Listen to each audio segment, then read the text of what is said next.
It's when your team loses faith in you that you really have to worry about that. Echo Fox, actually, though the roster did come together sort of fairly late in the year, they had multiple support options, and they chose Big because of his attitude, because of his ability to grow and just the way he acts with the players and in-game and whatnot. So that's been a good choice. This is a 4-1 roster with a lot of rookies. Gotta say, it's kind of nice for Echo Fox. Yeah, I'm looking at the picks and bans. We haven't seen Fiora banned until now. It's been banned all day. But I was thinking that maybe it would fall through the ban phase. Here, there is still stuff like Gangplank and Lulu available, so one of those will fall through. Not even talking about Alistair yet. I want to see if TIP can take one of their top laner from KFO as well, because the Malphite first ban makes total sense. He was very good on that champion before, and then of course Nautilus was the other thing he'd been having so much good success on in this top lane. KFO playing tanks all the time. TIP instead say it's more important that we take the Corki away from Froggen, but there are still elements of this composition that can work here for Fox. That was not intentional. I believe you. Taking Corki away, I think, is quite important in this draft phase, so we'll get to see what Froggen has up his sleeve. Dyrus and Kobe were talking on the analyst desk before. It's not like Froggen has a shallow champion pool by any means. He has been playing probably more games than anyone else in the LCS since the game was made, so he has experience on all champions, for sure. He's got to be one of the record leaders in terms of like number of professional games played, number of games played in World Championships, etc. We'll see now what's next. Lucian picked up here for Keith. The Alistair is in for Big. He'll feel great about that champion. Alistair basically never escapes pick and ban. Yeah. And yet again, there he is. And picked up by the support role. Now for Impulse to make their choices. That Corki is a flex, so is Lulu. They're hovering. But Proxen playing Elise could be the pick of the litter here in the jungle, with Nidalee off the table and Hard playing that champion last time. I wouldn't be surprised to see it be a steal, and it is. Yep, love those choices from Team Impulse. Actually like the first 3 choices they've had in this draft. Just because the versatility, Corki goes mid or bottom, Lulu goes bottom, mid, or top. So really there is no way that Echo Fox can start planning the counter picks for their lane because Team Impulse has the proper flex picking choices. I would hope, though, that's a Corki mid, Lulu top, and then they get mashed on an auto attack focused AD carry like Caitlyn or something, but we shall see. Caitlyn would have been my thought. They definitely need some physical damage on this lineup, and honestly, Fang has not been a player that's brought a lot of damage here. So we'll see what that roster ends up being here. 23 seconds ago for Echo Fox to make their last, well, next few choices, I should say. And I'm curious what they will save for last. With all these flex picks, they have to show at least one of their solo lanes here. I don't expect you to show both. Yeah, they're going to wait until Team Impulse finishes their team composition, I hope, before they take Froggen's pick, but at the same time there's Kayle. So they can just throw that Kayle up in the top lane. If KFO thinks that's a good matchup against the Lulu. Yep. So Kayle is... Big smiles on KFO's face. Yeah, it's interesting. So, back in 2015, KFO was known a little bit as a Kayle one-trick, and though Froggen has played it in competitive play before, it's like KFO's 3rd most played in solo queue this season, and I haven't seen it from Froggen at all. Yeah, and it's got a 78% win rate on KFO's solo queue accounts. We were joking yesterday when we were looking it up. It was like, it's one of those picks that you recognize is good, and you're like, maybe I shouldn't spam this. Like, maybe I should just stop playing some games. So we just spam some other champions. Oh, let's get Lissandra up there into the top 3 played. But Kayle is the 3rd most played with a 78% win rate in Challenger for KFO. All right, we'll see how well it goes here in this one. You've got a very hard-to-kill team. Gragas, Alistair, and a Kayle ultimate to keep people alive. And Echo Fox will indeed likely save their mid lane pick for last if that isn't a Froggen Kayle. Last 2 picks come through for Impulse, and yes, they get Poppy in the top lane. So the only physical damage is Fang, who's been having, honestly, a pretty weak season with a Braum to keep this kind of meager backline alive. That is the flexibility of being able to swap around like that, but it definitely isn't what we had pegged as the optimal position for those flex picks. At the same time, though, Kayle doesn't want to build a lot of magic resist. I don't think they're going to be punished early on in the game for not having the proper spread of damage here. It's not like they have a champion with Malphite who really wants to stack resistances yet. And now we will know if it's for sure KFO on the top lane is Kayle, and what Froggen wants to play against what he can assume to be Lulu. Yeah. I'm going to say Galio. Makes a lot of sense to stack some MR and be the other version of Malphite, but no, Gangplank was left up for the last pick, and even though Gangplank into range can be a tough matchup because someone like Lulu or Corki can kill off barrels, he is going to go for this champion here. So Froggen bringing out, I believe, his first Gangplank of the season here. It is. Froggen, you know, he has been known for wanting to farm forever into long games. Of course, he's been happy to be very aggressive as well, but Gangplank certainly, I feel like, should suit Froggen very well. Oh my goodness, and this is a team composition where Echo Fox can just play the laning phase as long as possible. It'll be on Team Impulse to push the tempo here because a 5-6 item Kayle and a 5-6 item Gangplank and a 5 or 6 item Lucian will all outscale their counterparts significantly. So the late game, if the gold is close or comparable, heavily in favor of Echo Fox. And they just played a 58-minute game against Team Liquid yesterday, so they have no problem trying to extend this laning phase. Once again, I really love Cops drafting. Yeah. I think it's a super sweet team composition, and the thing is, we'll see if they can get out of that early game, of course. You mentioned the fact that they all outscale, so then the laning phase is important for Impulse, and who's going to know Kayle versus Poppy better than the Kayle player in the matchup? So it's going to be an interesting one to watch to see if these matchups can be won at all. And as the coaches shake hands and walk off stage, it's time to see who's going to win this one. You guys at home, let us know. Tweet at LOL Esports, use hashtag TIPWin or hashtag FOXWin to send in your vote for who it's going to be. These teams are tied at 7th place. This win gets you out of that relegation zone. If it's an Echo Fox win, they are 2-0 in the head-to-head, further insulating themselves from the bottom of the standings. And in fact, either team winning here gets up to 5 wins, which would tie them with Liquid, provided that Liquid loses the next game here against Immortal. So that would be an incredible thing to watch for. We'll see if they can do it. Here we go. Yeah, and like you say, these teams are tied in the standings, but I would definitely say they are trending in much different directions. Yes. And they have much different records when they have their intended lineups. Remember, 3 of Team Impulse's 4 wins this year came with Seraph subbing in the top lane. Yet, when you look at Echo Fox, pretty much all of their wins have come with Froggen and KFO in the lineup. Literally all of the Echo Fox all of their wins yeah. have been with Froggen and KFO in the lineup. Yeah. Actually, and Gate actually managed to win a top lane game as well. So it's 2 Seraph, 1 Gate. Impulse actually, Gate is as winning as Fang is as a top laner here on this roster. Technically, with KFO and Froggen, Echo Fox is 4-1. Yes. And they've beaten some good teams, of course. We'll see if these tests continue. KFO cannot click on the trigger, but now, ooh, nearly gets stunned against the wall. That was close. But he's going to walk back in. Whoa! KFO did not realize. Barrel into Cocoon, into everything. The flash doesn't come in time. First Blood comes through. Huge misstep by KFO, and First Blood goes to Impulse. Yeah, he didn't have vision in the tri-brush, and for whatever reason, he probably thought Fang was just toying with him, the normal kind of top lane posturing. But the rest of the team was missing, and KFO needs to give respect to that. Once he finally did realize it was Cocoon and Bromstun, which were actually overlapped, but it didn't give him enough time, and he had to flash away. Just taking a look at this First Blood again. He was hoping to kill the ward. Here, remember, he just sees Fang, and he's been pushed out of the brush, so he doesn't see these guys until now. And he's like, well, I've made a huge mistake. Yeah. I should never have tried to return damage. I think he meant to put a Trinket Ward in that tri-brush, which is why he walked that way. He just didn't do it in time the first time around, so turning back, yeah. It now does mean that Proxen had to start Cocoon. That is not an ideal jungle start. But he's getting some double jungle with Fang, getting that first camp leashed. Proxen will have the Gromp buff as well for some damage, and it really shouldn't be all that bad. Yeah, it'll be really slow, Proxen taking this camp without Q. He does skill up his volatile Spiderling, but it'll be a while until he actually clears through his jungle. Even with that being said, though, having Mash's ability to start with a longsword in the lane, especially now that we're heading into standard lane, so the gold difference will matter, and having KFO without flash as a Kayle, who's actually a relatively vulnerable champion to ganks.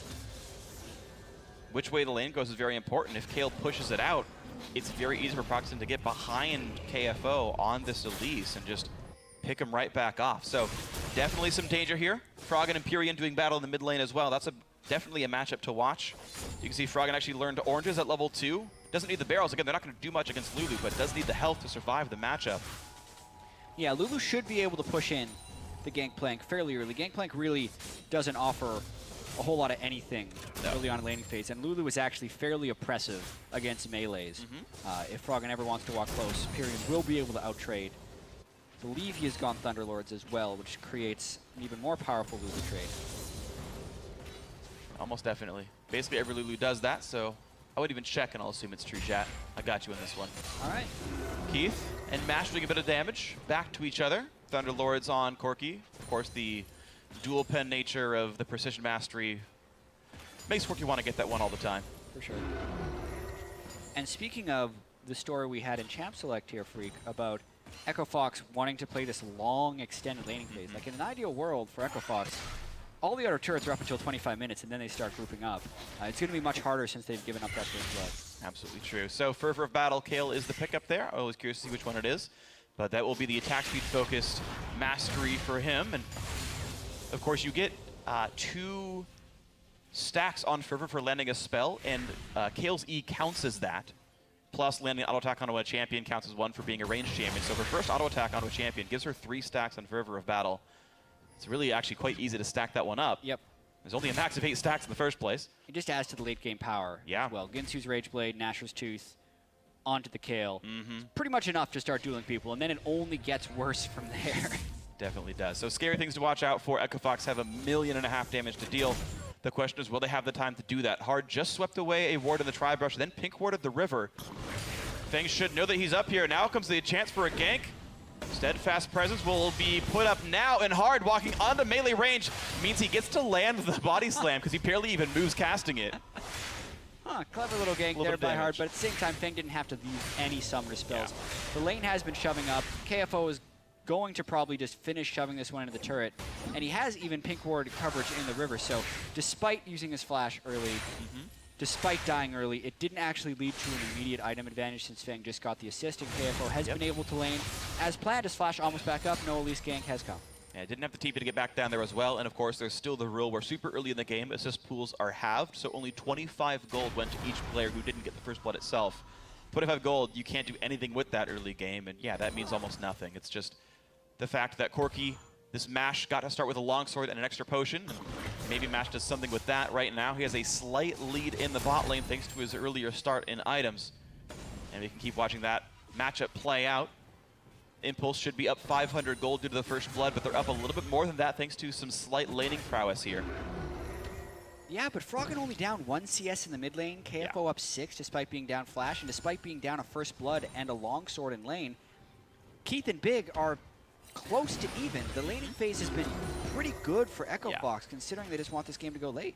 Yeah, absolutely the case. So we'll see then if this can be upset then by Proxen's Elise from the jungle. So far, the lanes are happy just to trade equally, and so far that's been the case. The cannon minions are killed off by the supports with Targon's Brace, or the Relic Shield, I should say. But look at this Hard coming around the wings, flash, and the combo onto Feng. Ulti used as well by the Gangplank, and they're really diving in, but Hard continue to hold aggro. Kill ulti times out! Gets an execute, thankfully for them, but still not something he wanted to give away. XP went over to Proxen for this one, and now chasing onto KFO. Auto attack, there's the flash. Cocoon was never even used. You just expected KFO at some point to dodge it. Yeah, that was a very aggressive gank by Hard right there. They didn't have actual vision on Proxen, and they thought they'd be able to get the clean gank down onto Feng. Poppy gets a lot of extra bonus armor and magic resistance when she is below 40% health, and they just didn't have the damage to take him out of the turret. KFO will be scaling to that point later, but I did not expect that early of a dive from the Gragas Kale. Yeah. They're lucky to get out without giving up a kill, even though Hard did fall. They have the big minion wave, they get the stun, on top of a Gangplank ultimate, but Feng is able to dodge damage, actually has the balls to go back in. Yeah. Proxen did blow his Cocoon right there. No one had done damage too hard, so by the time the Kale ultimate timed out, slightly unfortunate, it'll set him back a little bit in experience, but ultimately not a huge cost. There was some mistiming as well. I think KFO only got 3 attacks off on while the Righteous Glory, the E, was still on.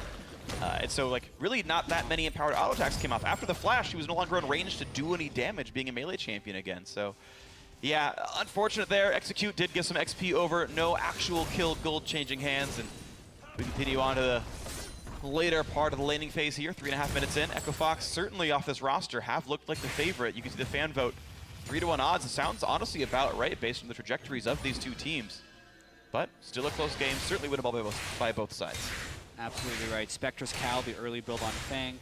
A lot of Poppies like to start with the Bomby Cinder. A lot of times it's Sunfire, Cape Iceborne Gauntlet. You just can't do that build against Kale. No. Such heavy shredding magic damage, so it'll be still very difficult for Feng to stay in this extended laning phase. We talked about the mismatch of a melee versus ranged in the mid lane between Froggen and Pyrion, but Feng and KFO, we got the same thing in the top lane, so it balances itself out. So look at that, 53 to 63 CS in the top lane, 65 to 74 in the mid. Those advantages are roughly trading equally here. The only major difference being that Gangplank gets free gold by being Gangplank, plus having the Bandit Mastery, and parlaying the face is worth 10 gold. So Froggen's a bit rich here. Actually, I should take that back. I misspoke. It's actually both solo laners back of Fox actually ahead in CS. I read that wrong. So really got to say, for a laning phase that Impulse needed to win, got to feel pretty good for Echo Fox here. Froggen has had insane numbers since he's come back, and he's always been a very lane-dominant player. The way he would take over games in the past is he just wins laning phase or waits until he hits the right power spike, then just gets deep wards and continues to pressure mid. It's not so much towards roaming and impacting the other lanes, but it's more about just trapping the enemy team so they can't get out of the laning phase. And Froggen just continues to dominate and extend his lead. And he's going to try and do that with Gangplank, even though he shouldn't be able to yet with the corruption potion in his gene. It should actually be much later where he can start getting some large barrel poke on Empyrean, but he's just last hitting better, and he's not taking that much poke from Lulu. And I do want to say, it's not like Pyrian's a bad player. I've talked to a few LCS mid laners about the Impulse roster, and they say, no, Pyrian's definitely one of the better players here. He's someone you have to respect, but so far, Froggen's still just doing better than this man. And I gotta say, massive props to Froggen for continuing to excel on another new champion. The Gangplank coming out doing quite well for him, and this actually is doesn't quite have the damage skill Raptors, but I'm pretty sure this has got to be Froggen's first professional Gangplank game. Because Gangplank wasn't in this state before Worlds last year. Yeah, I can guarantee you that it's his first professional Gangplank game since the rework. Yeah. He's played hundreds of competitive games, so I'm not willing to say with certainty that he's never playing Gangplank. That champion named Gangplank because this is a dude that played Lee Sin and Jarvan mid back in 2012, true. So he played a lot of stuff. That's a fair point, Chat. Yeah, even so, Froggen has been doing very good work on Gangplank, and his CS will extend very heavily once he can actually get the 3 small Raptors with the barrel as well. And now we'll see how it can continue. As Fang just struggling to deal with KFO in any meaningful way. Dot, jumps forward, puts on Steadfast Presence, auto attacks twice, and KFO walks backwards and hits him harder back. So just really no headway being made here. The bot lane at least sort of trading back and forth. You're seeing them hitting each other. Of course, there is some sustain on all these champions, and that temporary 5-minion lead that MASH has will be turned around by the fact that there's still minions to kill. Yeah, we almost saw junglers running into each other here. Proxen does have a level advantage onto hard, but he's basically just defending against the dive. Strategically speaking, Freak, I'm a little disappointed that Team Impulse didn't force a lane swap, especially with Poppy versus Kale and Poppy's ability to turret dive and such early on. Because Echo Fox, they want the extended laning phase. Yeah. And they're kind of being given it by Team Impulse here. Yeah, and unfortunately, Proxy just has not found a way to do anything to these lanes. Just nothing's happening right now. They're not getting in on anything. Again, the flash that KFO lost early game, unpunished. Meanwhile, speaking of punishing, chunks him down to half HP. Now actually they get some damage onto hard. Gragas forced to run away. Is actually going the Cinder Hulk route, I believe, on this champion. So yeah.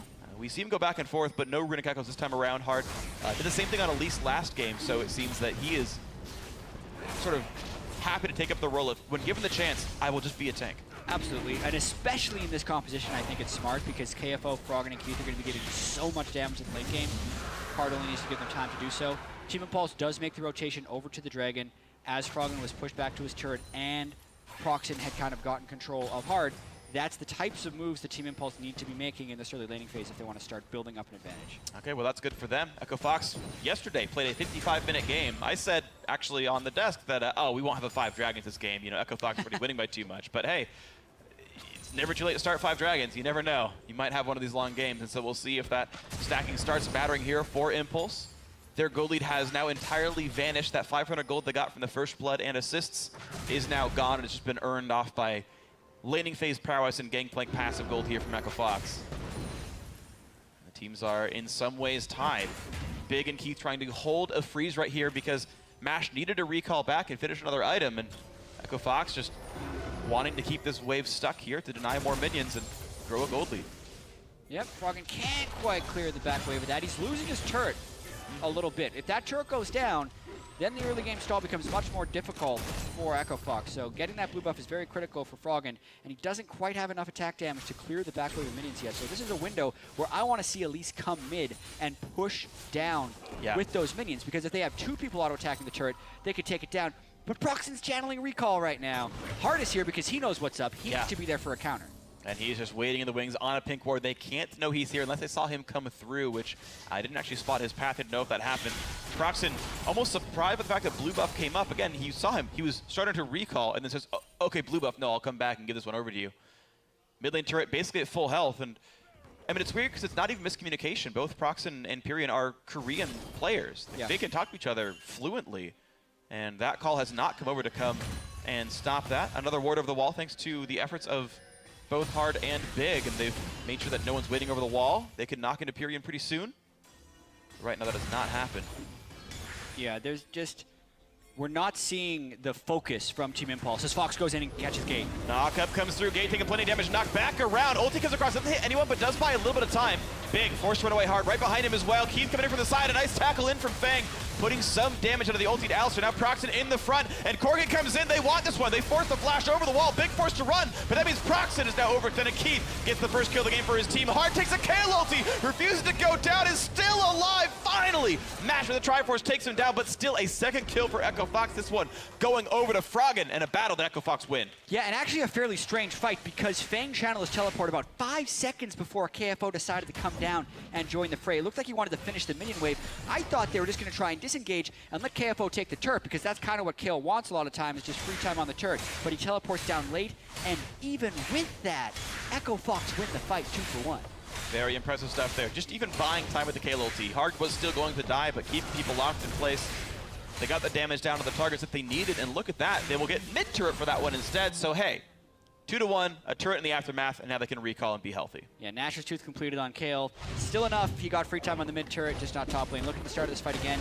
Gate was down in a zone where he had no pink ward control, and Proxen wasn't close enough to back him up. He also completely whiffs his Braum ultimate, which does not synchronize well with this TP. Team Impulse have to run so much just to get into this fight.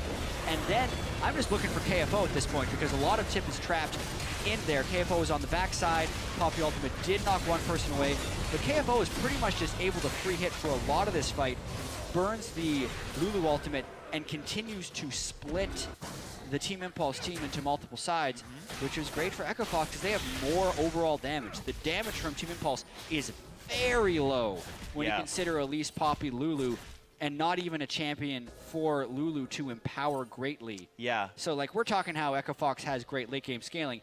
That is made even worse by the fact that Team Impulse have terrible late game scaling. They not only have terrible late game scaling, but the builds are like weirdly desynced because to their credit, Mash power spiked off Triforce, like literally just then. Before that fight, he had recalled to buy that item, so he's big, he's gotta feel happy. But Pyrion went over for Frostbeam's claim. He went for a partially scaling item, but like a map control item to get these ghosts out, instead of something like a Lich Bane or Luden's Echo that has some early game bursts. So just, yeah, didn't have kind of the damage you would want. He's going for the Lich Bane second now, so, items are starting to come in now for Pyrion, but yeah, did not have the damage that make that fight work. Now we see Impulse right back into the bottom lane, and it's still Triforce Corki that demands respect from Echo Fox, and they back off the turret. They're going to take Rift Herald for that, and down it goes. The bot lane outer should die. Hard on the other side of the map, so it is credit to Proxen for moving up here. But at the same time, I think this is just an extended turret trade. Rift Heralded Nashor's Tooth, Kale, is going to kill the turret. I imagine so. Against the incredibly low wave clear of a Poppy who's not even in the lane. Yeah, doesn't even have teleport, has to walk all the way up there. This turret down to 1/4, absolutely it's going to die. Echo Fox securing that the resources were there for the top side. Down it goes, empowered minions, bonus damage, all that's wonderful. And heck, Kale even really loves movement speed. So just lots of good things to care about.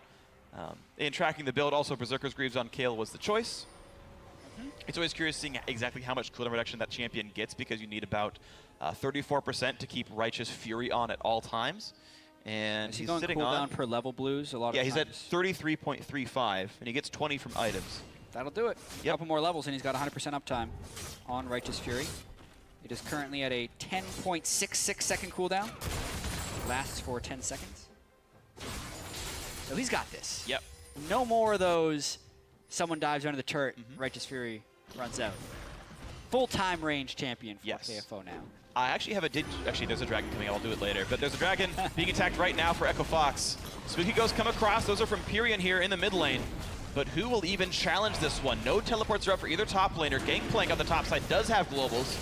And there's a push in towards Dragon, picked up. There's the hard engage. Big starts it off, and he's tanky. The first kill comes through. It's already a kill off in the gate. A second one at a Pyrion. The hammer comes down from Fang, sending someone away, but it doesn't even matter. This fight is long gone. Impulse kind of half contest a Dragon, lose 2 kills anyway, and walk out. Yeah, it's only 2,000 gold here, Freak, but I think this game could quickly turn into a rout if Echo Fox plays their cards right. That was a slow follow-up by Echo Fox because Hard was finishing the Dragon as Big made the initiation, but they still destroy them.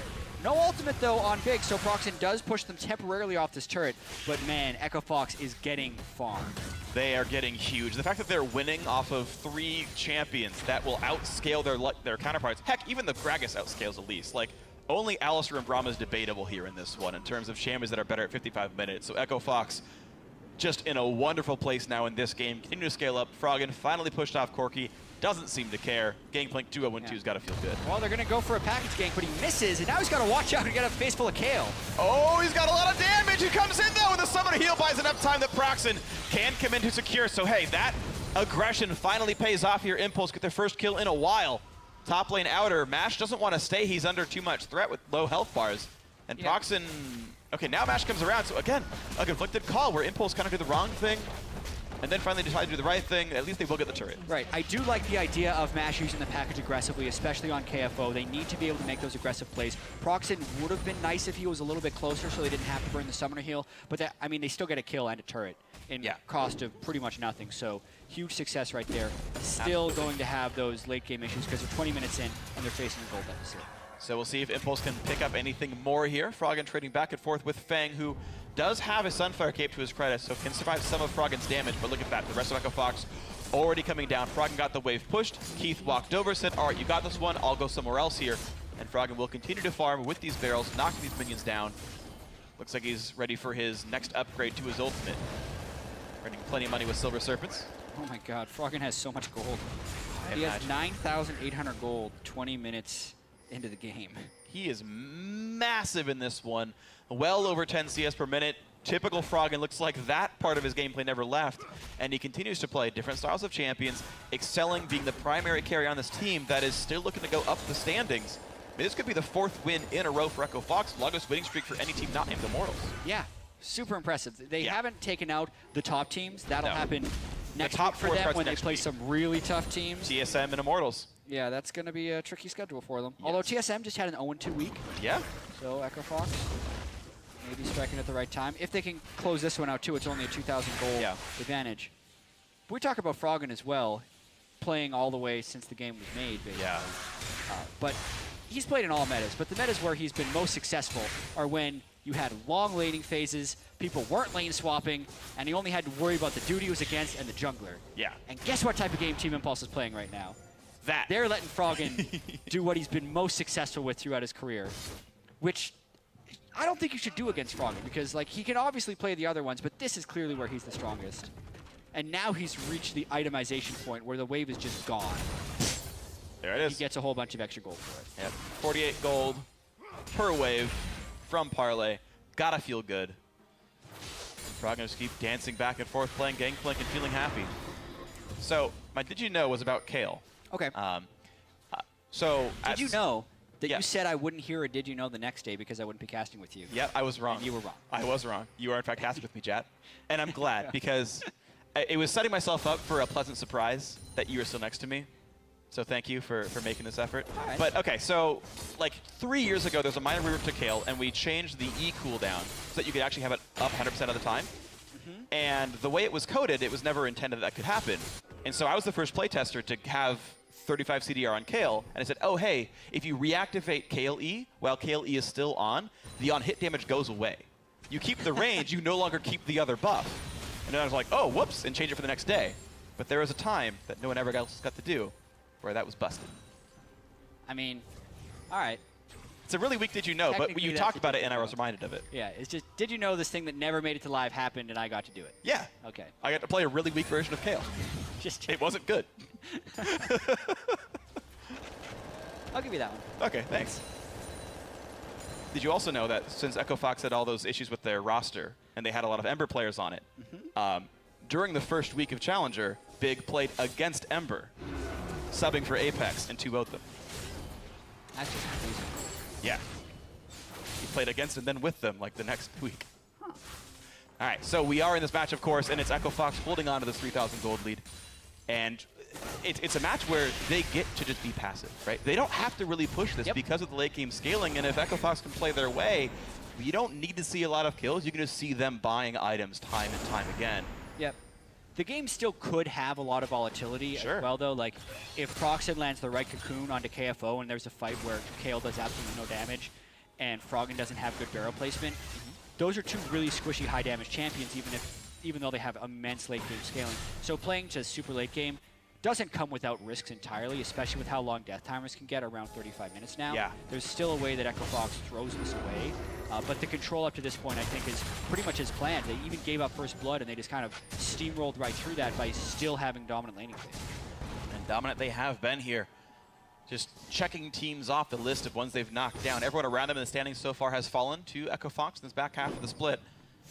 And as they walk forward towards their second Dragon of the game, they got the previous one, and Impulse just kind of sat by and watched. We'll see what they do this time around. Dragon has started in full view of a ward, and it's time for Impulse to make a choice here. KFO will need to teleport into this if there is a real fight. Fang is not showing up either. He's still recalling on the top side, so no TP's pulled. Mash goes for Rocket, doesn't get it. And Impulse sat there in the mid lane doing not much while the Dragon went down. Now they've walked back to clear the wave, but Echo Fox will be there to defend. Yep, that's always an unfortunate time waster when you think about contesting Dragon and also don't push mid. You either contest Dragon or you push them in turret. Yes. And you try and create a trade of some kind or a team fight, but they weren't confident in their team fight, so you have to question why they're at the Dragon pit at all. Then you also have to be like, well, if they weren't confident in the team fight, why didn't they just push mid? It means they're indecisive, and they actually don't really have a direction in this game. And that's unfortunate here for Impulse because the direction this season has been downwards for the last couple of weeks, and that's not one you really want here. Echo Fox continuing to press aggressively hard. Wanted to set up a bait in the jungle, but guess what? Spooky go see this rotation down to the bot lane. But the question is, seeing it or not, can you even stop it here? 3 members already right there. Zrout portal set in the bottom lane, but the minions actually die before they can reach the turret, so it's an entirely useless other than getting the wave to be pushed. And the wave getting pushed, well, Impulse showed up in time. Well, it's off cooldown. Hard can reposition it whenever he wants. All right. Here. As Kobe mentioned on the analyst desk, the Zrout portal aside, it doesn't need to be pushing the turrets sometimes. It just acts as a cork in the lane. So even if they don't have anyone down there, it's very hard for minis to push past it. KFO, though, caught again. Wow, another great dive by the Corki, running back and forth. KFO pops the ulti, goes in for the fight, and he's just a few hits away from killing Mash and gets it. And in a nearly 1v2, a bit of help from Froggen. Now back in towards Fang. Nice knockup comes through. Lulu buys a bit of time, but a great knockback by the Gragas of Hard. Gets another kill, Echo Fox, and another 2 for 0. 26 minutes? Are we late game yet? I feel like we're pretty close. KFO has the items required to call it late game. Nashor's Tooth, Ginsu's Rage Blade, and the QSS to make it so just that make sure he he's can get rid of that CC. They turn straight for Baron, which actually could be a little risky. Pyrian, Gate, and Proxen still up, looking to contest. The jungler is alive. Big does not have the ulti. Gate comes in, a nice knockup comes through, but right there, the burst comes through.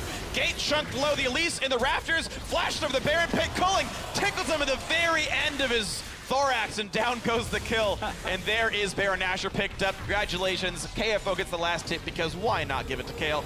8-3 on the scoreboard. Echo Fox up 6,000. Yeah, and it was the first kill of the game for Kale, but it was the 249th minion kill when he last hit Baron, and that's all that matters because he got the gold that was necessary. Froggen landed some nice barrel chains. Big reinitiated out of the Baron pit when there was really not much damage that could actually follow up Braum, Elise, and Lulu. So not a huge threat coming through. Goes right through the Braum ultimate. Really clutch timing there. If he tries to headbutt a little bit later, the Braum ultimate might actually knock him up and cancel the headbutt. And then it didn't even look like the culling hit him. Maybe it was a dot of some kind, but it did. Yeah, it hit him. I think the elevation change from being in Baron Pit to in the jungle made it look, I think, different from where they actually were. Skill shots don't exactly glom to geometry very well, but it certainly was the kill. Nice Cullen comes out in the fog of war.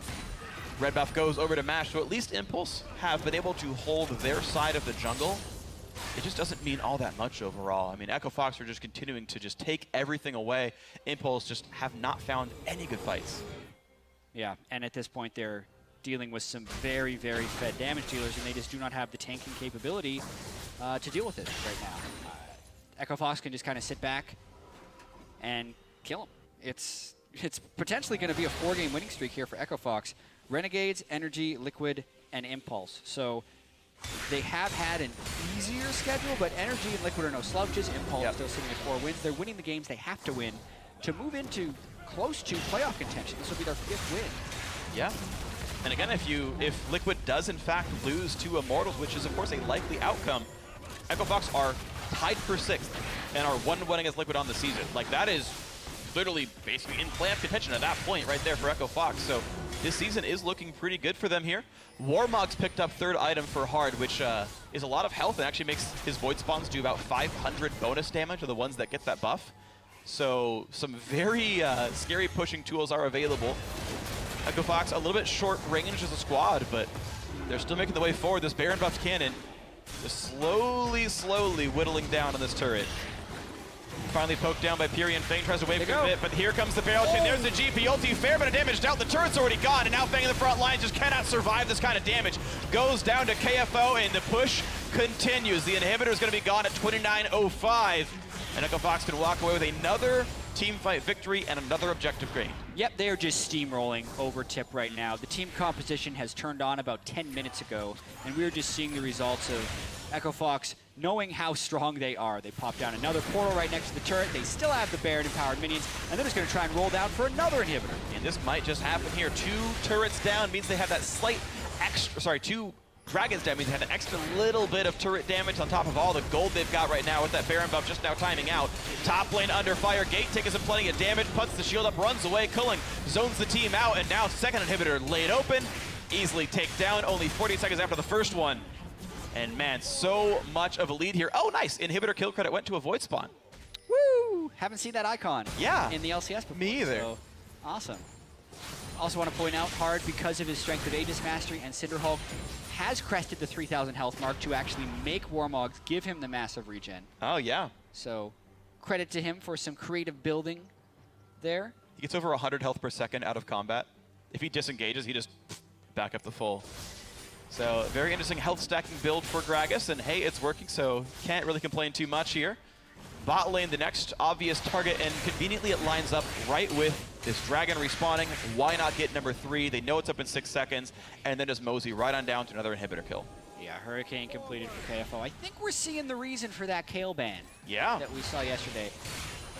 Also, if any other teams don't want to ban Kayle and let KFO play it, please lane swap it.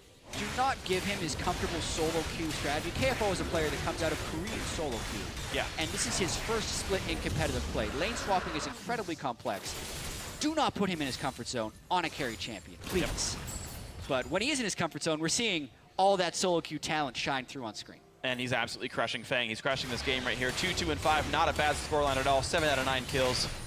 They're going to push right forward there. Hurricane Kayle doing 1.5 million damage. I want to see these damage charts because it's a race among those 3 players who actually does more in this one.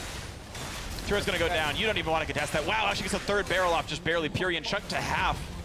Froggen barely got that barrel out. Really good barrel mechanics from Froggen throughout the game. Well-placed ultimates, good positioning for no deaths, and a very strong laning phase. Last ditch effort. Wow, a stun does come through. Fang got some decent damage, but and the package coming through as well. But Keith just turns around and fires backwards to get the Corki gone. But meanwhile, the front line has already evaporated. Another death for Fang. The chase in towards Gate, who flashes, jumps to his teammate, and look at the knockback. The Elise runs away as far as she can, but it's not far enough to get away from Gangplank. Squashes the spider. KFO onto the turret, says, I will happily grab that kill. That's the word I was looking for. Can't quite kill off Gate, though. Still holding on to that intervention. KFO pretty much immune to death in this last half of the fight. Yeah, that's the third inhibitor, and as you said, still has the ultimate up if Team Impulse wants to get fire back. Keith flashes for fun. I think this is the game, Freak. I think this is the game after all. 32 minutes in, all the fantasy points you could want here for this one. Echo Fox making quick work of every team in front of them. Nexus goes down. Well played. 4 in a row to Echo Fox. Yeah, and another unfortunate loss for Team Impulse. From draft translating into the in-game strategy, and aside from a questionable face check by KFO in the early game, big mistake to give up first blood, everything else was solid.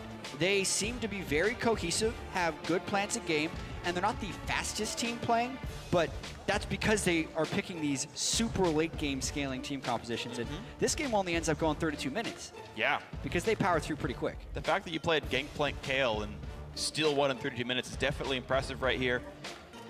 Impulse, of course, not feeling too great about that one. Mash actually sold his build for 6 Tears of the Goddess to express his sadness for that game. But honestly, just all smiles for Echo Fox here. Their 4th straight victim.